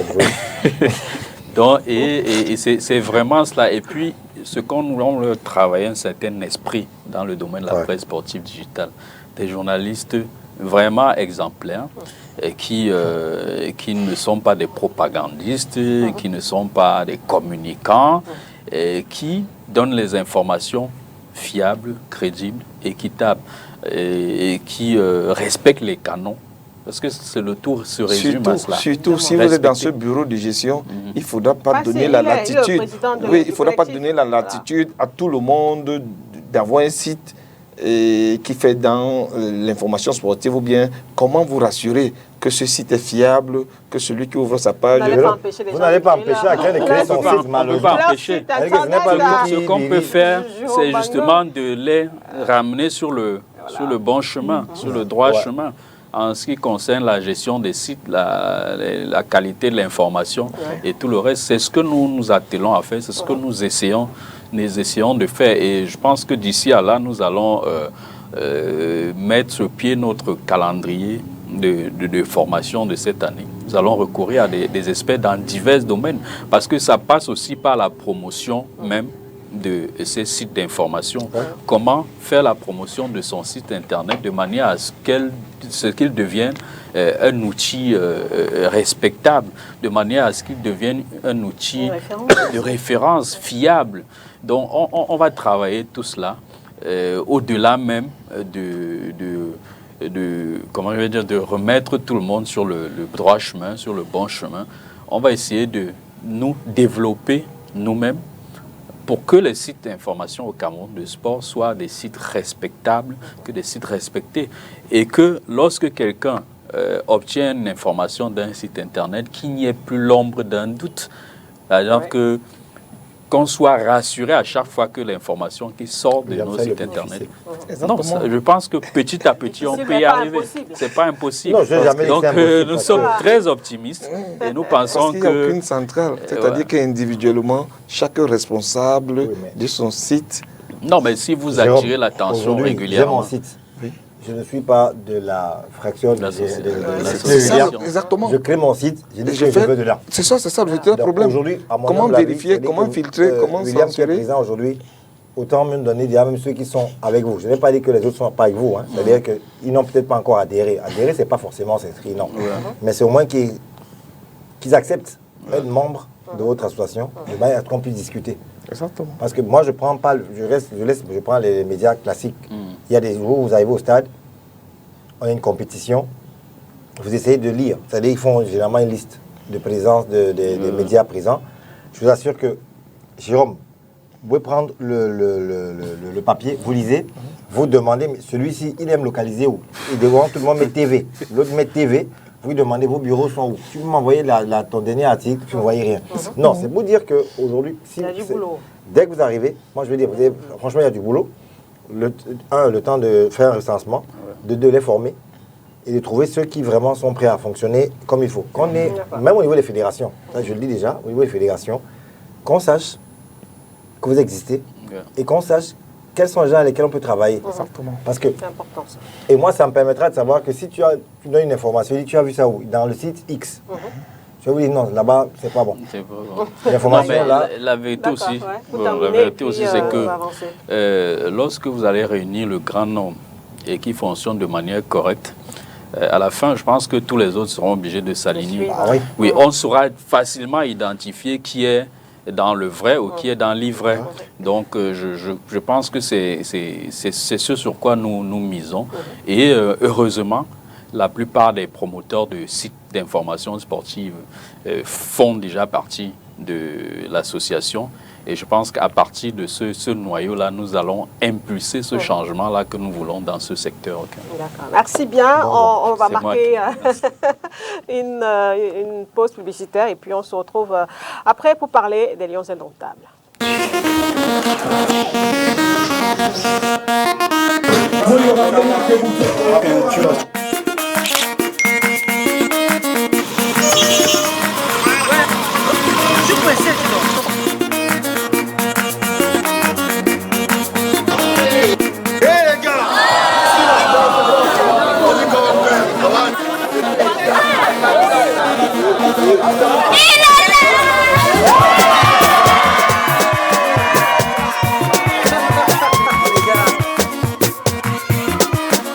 Comblez votre soif de sensations nouvelles avec Cristal, votre gamme de saveurs fruitées, allégées en sucre et en gaz. Crystal Drink, cristallisez vos envies. Bienvenue dans la seconde partie de cette émission. Nous sommes toujours en compagnie de Jérôme Bango, William Chango et Yves Désiré Ekwala. On s'intéresse donc à la deuxième journée des éliminatoires de la Coupe d'Afrique des Nations Côte d'Ivoire 2023 de football. Le Cameroun affronte le Burundi demain du côté de la Tanzanie. Mais avant, on a vu une équipe camerounaise disputer un match amical le week-end dernier, ici au stade de la réunification de Bipandé à Douala, contre les joueurs locaux. Bon, c'est vrai un peu, finalement, je ne sais pas l'appellation qu'il convenait, William. Les professionnels contre les locaux. Et bref. Non, quelle a été quand même, Jérôme, l'analyse que vous avez faite à l'issue de cette rencontre remportée par les professionnels?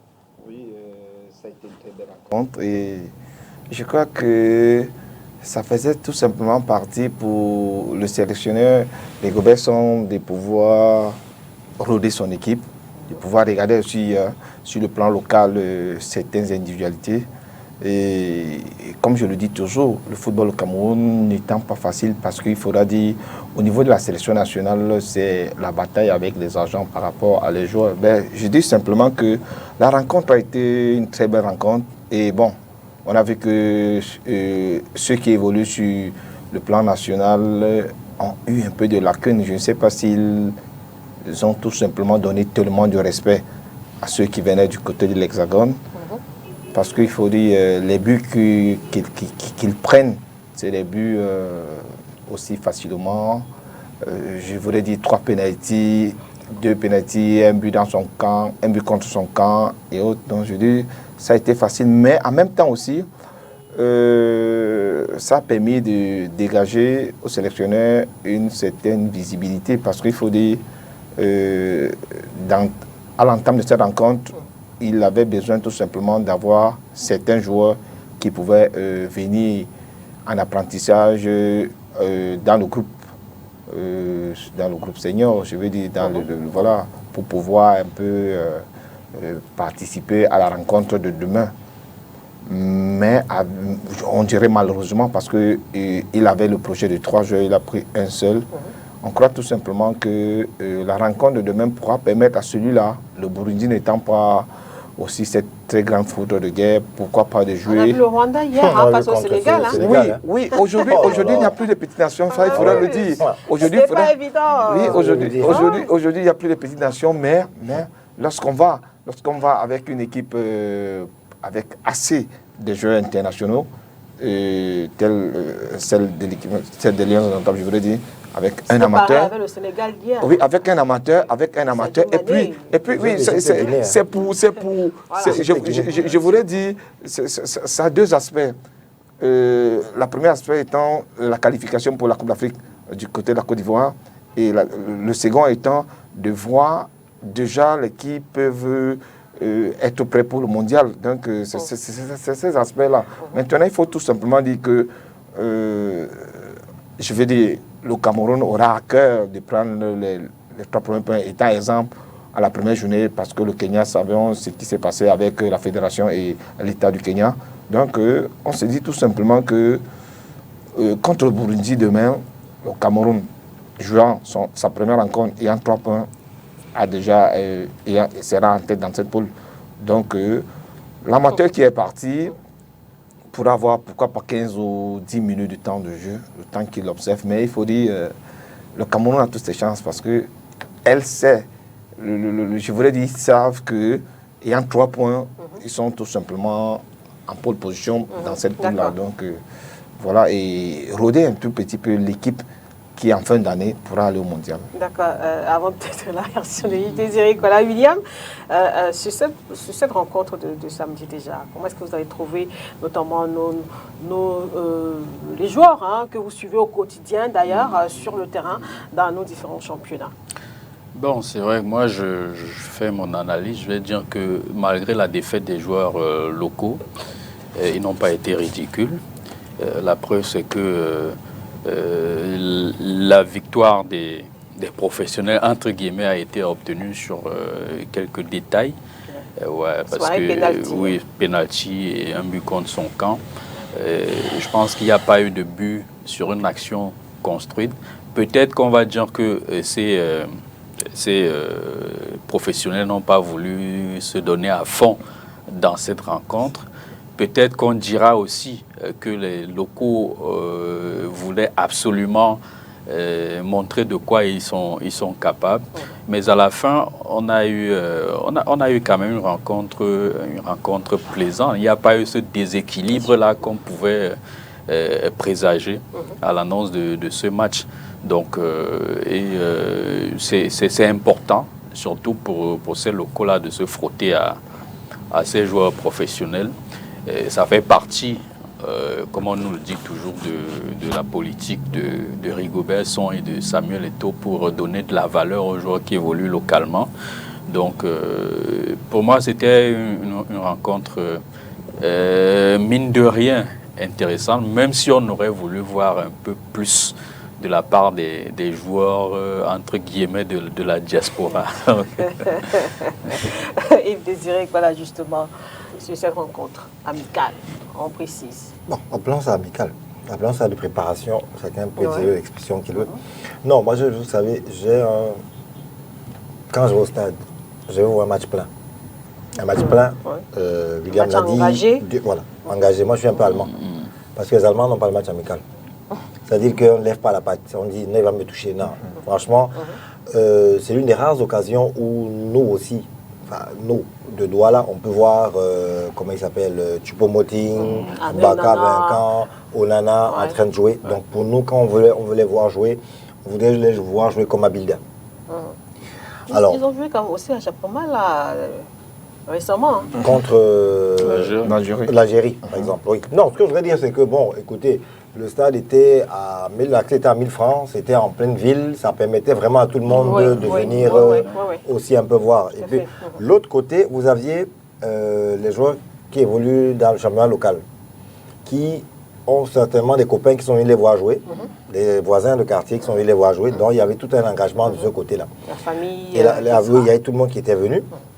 Donc, pour moi, déjà, en dehors de ce que le match était, enfin, il y avait des moments où on levait un peu le pied et tout. Je pense que moi, je ne me suis pas ennuyé de toutes les façons. J'y étais. J'ai vu un match où, c'est-à-dire, on ressentait l'engagement des jeunes. Et comme a dit, je crois que c'est Jérôme, ils ont joué vraiment sans complexe. Pour preuve, ils ont mené. Ils ont mené. Et les autres l'ont dit peut-être certainement avant moi. La première chose que j'ai remarqué, c'est que je dis aux gens, bon, après tout le monde me dit, au football, un but, c'est un but. Mais j'ai dit, ils n'ont marqué aucun but. C'est-à-dire qu'ils n'ont pas marqué de but. C'est-à-dire que, d'accord, c'est une action qui a amené le pénalty. Je suis d'accord avec vous. Mais ce que je voudrais dire, c'est qu'on n'a pas vu une action construite qui finit au fond des filets. Ça plairait aussi quand même au public de voir faire des choses.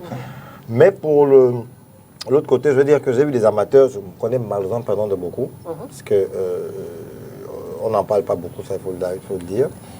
J'ai vu des amateurs qui, à mon humble avis, peuvent même monter en équipe, mais le problème en fait c'est qu'ils ont encore besoin de beaucoup de travail. Je dis, ils ont vraiment beaucoup de travail. Et moi je pense que ça a été un moment pour les jauger un peu, voir le niveau réel. Et je dis parmi eux, il y en a qui peuvent monter. Maintenant que le Rigobert Song n'ait pas pris 3 joueurs, 4 joueurs, je ne sais pas si vous voulez les prendre par pour vous faire plaisir, mais je pense que s'il en a pris un, c'est que c'est lui qui avait le niveau. C'est-à-dire quand il vient, je veux prendre 3 joueurs, non, qu'ils ne viennent pas avec ça dans la tête. S'il peut en prendre 8 qui méritent leur place, qu'ils les prennent. Bon, quand il arrivait avec son canevas, là, ça m'a un peu embêté. Et à la fin, mais moi, j'estime que l'initiative était bien. C'est de pouvoir faire rêver ceux qui sont ici. Et une image qui circule, on revient encore sur les médias digitaux, et une image dans laquelle, une image où on montre, ils sont dans le même vestiaire. C'est les amateurs et les professionnels. Ce genre d'image fait rêver le jeune, c'est-à-dire que ça lui fait croire que donc je peux aussi, déjà j'ai le même maillot que lui, il y a juste une différence de couleur, on est dans le même vestiaire, le célébrissime ancien footballeur Eto'o nous parle avec le même langage, donc ça fait rêver. Donc de manière générale, quand je regarde ce match, moi je dis c'est des choses qu'on a vues ici avant, Je crois que les Omam sont partis du Cameroun. Ils jouaient à Pouma.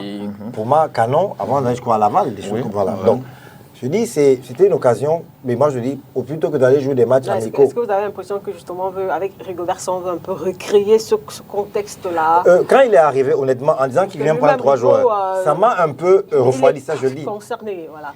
Ça m'a un peu refroidi. Je me suis dit, pourquoi 3? Va, tu regardes. Ici, honnêtement, il y a des gars que tu peux prendre qui ont de la valeur, mais tu peux les prendre. Et puis, l'autre chose, c'est que ça donnait l'impression aux Camerounais de dire, si on prend celui-ci, vous l'avez vu jouer.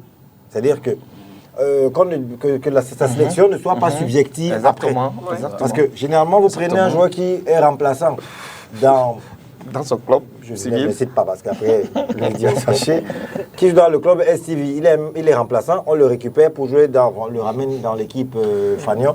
Tout le monde se demande pourquoi c'est lui qu'on a pris. Donc, on ne le voit même pas jouer. Donc, ça a été une occasion pour le public aussi, puisqu'il a jugé. Quelqu'un m'a dit à la fin, mais ça veut dire qu'aucun ne peut traverser. C'est-à-dire aucun ne peut mettre le verre.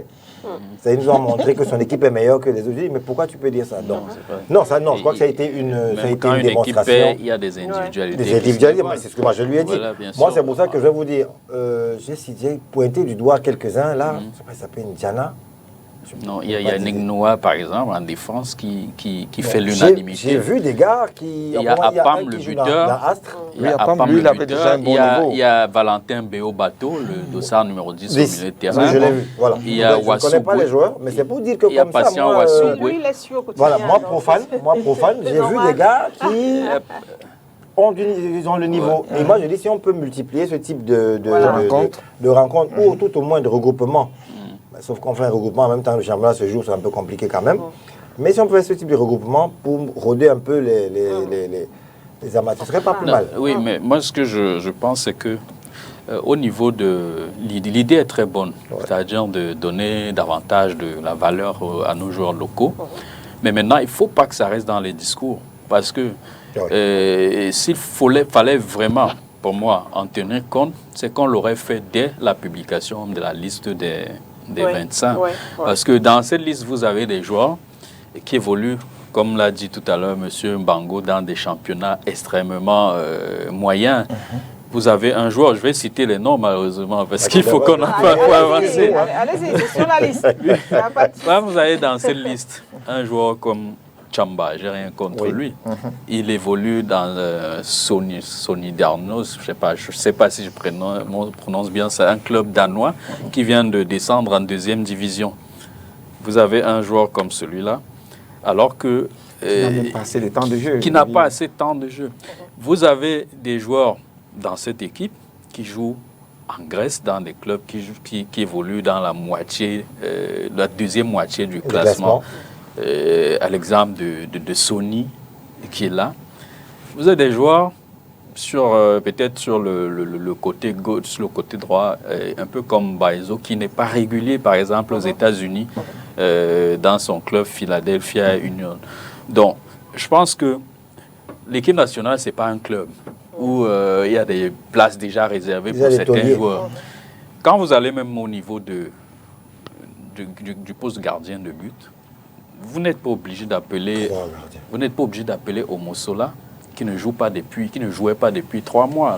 Le championnat était un peu arrêté au niveau de la RDC. On aurait pu donner la chance à un gardien du championnat local le temps que Omosola revienne à la compétition. Donc je pense que il y a une sorte de dissonance.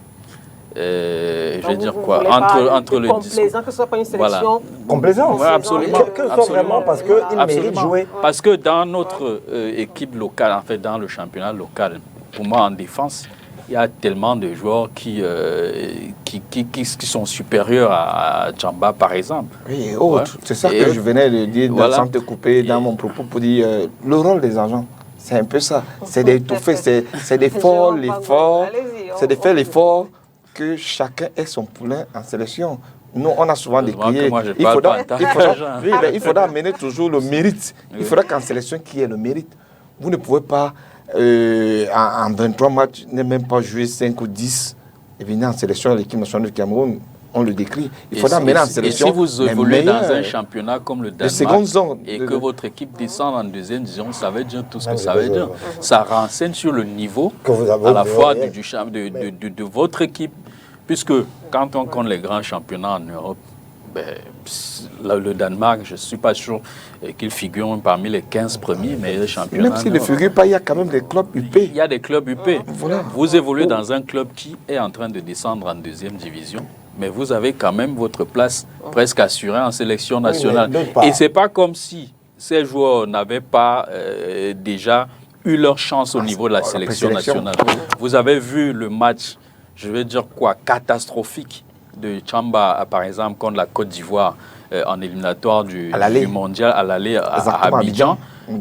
Lorsque un joueur vous sort cette performance-là, il faut vraiment qu'il convainque par la suite pour que vous le rappelez.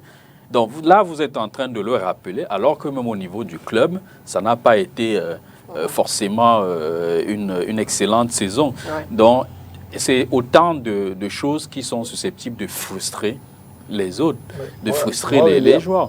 Et même s'il faut repartir en Europe, où on prend la plupart de nos joueurs professionnels, il y a un joueur, par exemple, qui peut forcément bien évoluer sur les côtés, comme Enzo Ebossé, qui est polyvalent, il peut jouer à gauche, il peut jouer à droite, mais on ne venu en sélection qui n'a pas eu assez de temps de jeu. Et on ne comprend pas pourquoi il ne joue pas, alors qu'il a été titulaire lors des derniers matchs d'Angers en championnat. Il a joué pas moins de 14 matchs en Ligue 1. C'est énorme. Je pense que c'est des jeunes comme ça à qui il faut commencer à donner cette confiance, un peu comme on le fait avec Christophe ou aujourd'hui, ce binational-là. Ouais. Ça l'encourage. Il a eu une deuxième partie de saison qui est excellente et sont à bien fait de le convoquer justement pour le mettre en confiance. C'est-à-dire que le nombre de matchs joués, le temps de jeu, surtout en cette fin de saison. Vous pouvez avoir mal débuté, mais en fin de saison, vous êtes monté en puissance. Ça vous donne quand même l'opportunité d'être appelé en sélection. Mais si on ne le fait pas, c'est susceptible de vous décourager. Et toujours en défense, vous avez un joueur comme Oumar Gonzalez, qui a joué toute la saison avec Ajaccio, qui est monté en Ligue 1 en France, en Ligue 2. Vous ne l'appelez pas, vous le laissez sur la liste. En tout cas, vous le présélectionnez. Et après, vous ne le sélectionnez pas au profit des joueurs comme Tchamba. C'est susceptible de frustrer. Et je pense qu'il faut revoir ça. D'accord. On va vous proposer de regarder ce Fox Pop que nous avons réalisé par rapport au match de demain. Burundi contre le Cameroun. Le pronostic des fans de football recueilli dans la ville de Douala par Oni Ladonnette. Regardez. Pour le match de demain, je pense que les Lions indomptables ont largement toutes leurs chances de gagner. Et certainement par un score de 3-0. Même si on doit rester humble, mais c'est quand même les Lions indomptables. Le roi de la forêt doit rugir. Ce n'est pas face au Burundi que les Lions doivent trembler. En principe, ça devait être un score fleuve. Donc je pense que les Lions vont gagner. Et par rapport à la CAN 2023, les Lions ont toutes leurs chances. Et le Cameroun actuellement ne doit plus se battre pour remporter une CAN. On doit se battre maintenant pour aller plus loin à la Coupe du Monde. Parce que la CAN, nous en avons déjà 5. Donc c'est la Coupe du Monde qui doit être importante pour les Lions indomptables actuellement. Là, le Cameroun va gagner automatiquement 3-0. Et qui va marquer Aboubakar Vincent, Toko Ekambi, Mominga Maleu peut-être. Le pronostic, ça dépend du rendement que les Lions vont fournir. Donc s'il y a eu une bonne préparation, moi je me dis qu'ils peuvent gagner. S'il n'y a pas une bonne préparation, ils ne peuvent pas gagner. Pour moi, ils partent sur cette base-là. Donc tout part de la préparation des Lions indomptables. Parce que moi je sais aujourd'hui, le football africain a beaucoup changé. Et le football appartient à ceux qui travaillent régulièrement sur tous les plans, physique, moral, récupération, le cadre et tout. Tout ça fait partie du rendement. C'est tout ce que je peux vous dire pour le moment. Bon, moi, je peux proposer 2-1. Pour moi, c'est 2-1 en faveur du Cameroun. So, as a good Cameroon, we know Cameroon is going to win because we know the team we have now those guys are really united and they're strong. So we believe with the new coach, things will get better. At least the score will be 5-0, who knows. Ils ont fait beaucoup d'efforts jusqu'ici là pour montrer qu'ils peuvent gagner le Burundi. C'est pas quand même le Burundi qui ne vont pas gagner. Hein? Le score, bon, 2-3-0, c'est bien. Ils ont les moyens, ils ont Toko Ekambi qui est vraiment, il marche sur l'eau là, avec Aboubakar Vincent. Donc, c'est 2 tueurs, donc ils vont gagner. Concernant pour le match, pour la rencontre de demain, moi je pense que les Camerounais vont gagner par 2-0. Le Burundi, c'est pas quand même une grande équipe en tant que telle. Et je pense que les poulains de Rigobert seront à la hauteur de cette rencontre. Voilà pour ces réactions. Nous sommes en fin d'émission. On comprend un peu, est-ce que vous comprenez un peu cet optimisme-là qui anime tous ces supporters de l'équipe du Cameroun?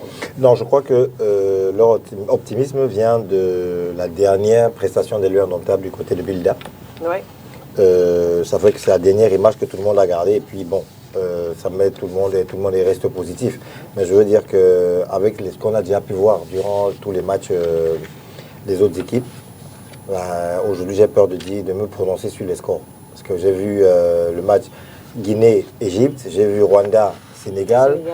J'ai vu plusieurs matchs où tous mes pronostics honnêtement sont passés à côté. Si j'étais parieur, je pense que j'aurais perdu des sous.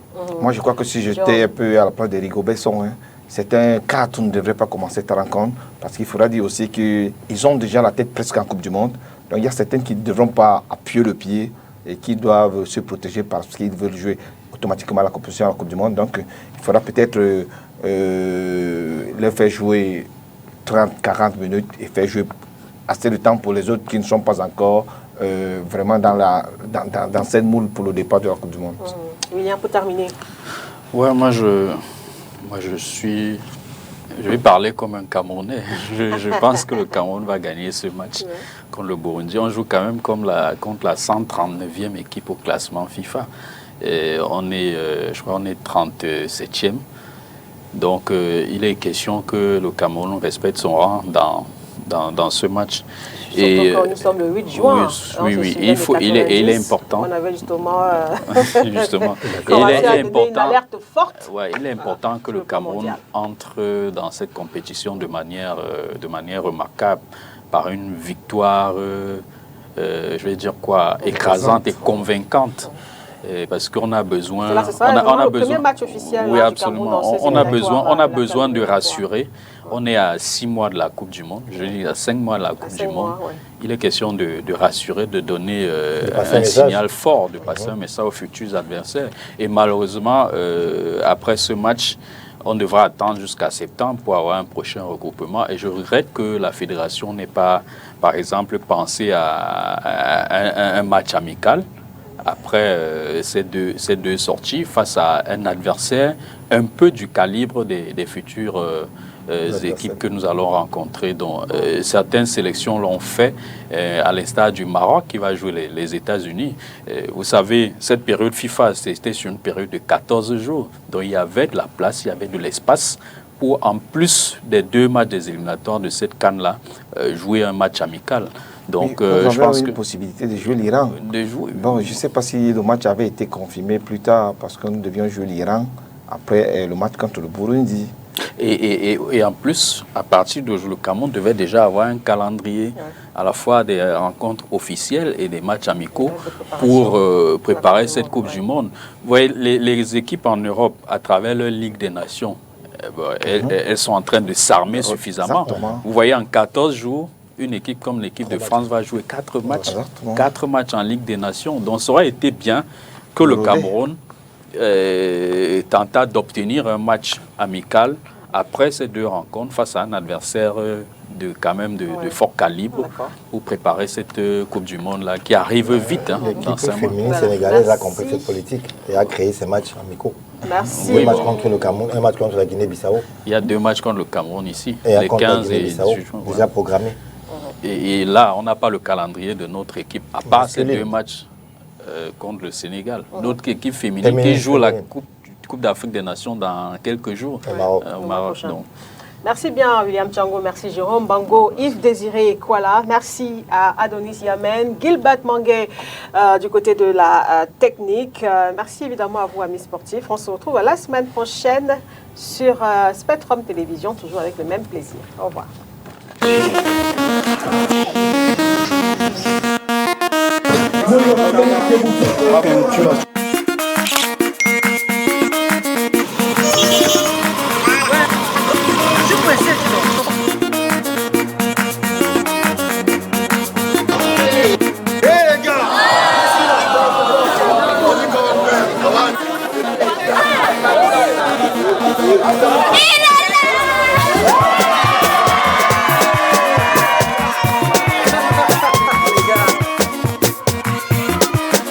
Comblez votre soif de sensations nouvelles avec Cristal, votre gamme de saveurs fruitées, allégées en sucre et en gaz. Crystal Drink, cristallisez vos envies.